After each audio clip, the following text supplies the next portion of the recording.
honest with ourselves that the most fascinating problem in the world is, who am I?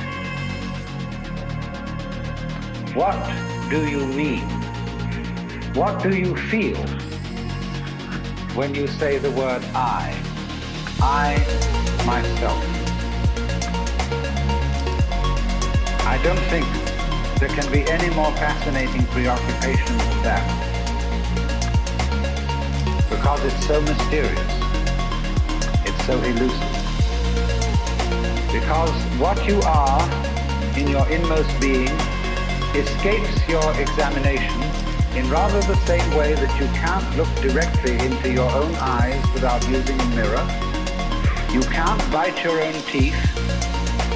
You can't taste your own tongue. And you can't touch the tip of this finger with the tip of this finger. And that's why there's always an element of profound mystery in the problem of who we are. This problem has fascinated me for many years, and I've made many inquiries. What do you mean by the word I? And there is a certain consensus about this, a certain agreement,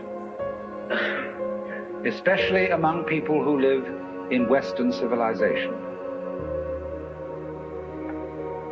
Most of us feel I, ego, myself, my source of consciousness, to be a center of awareness and of a source of action that resides in the middle of a bag of skin.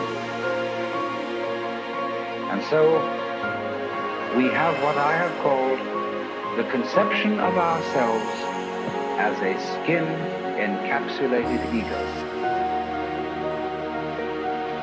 Now, it's very funny how we use the word I. If we just refer to common speech, we are not accustomed to say, I am a body. We rather say, I have a body. We don't say, I beat my heart, in the same way as we say, I walk, I think, I talk. We feel that our heart beats itself, and that has nothing very much to do with I. In other words, we don't regard I myself as identical with our whole physical organism. We regard it as something inside.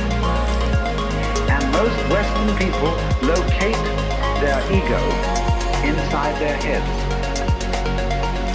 You are somewhere between your eyes and between your ears, and the rest of you dangle from that point of reference.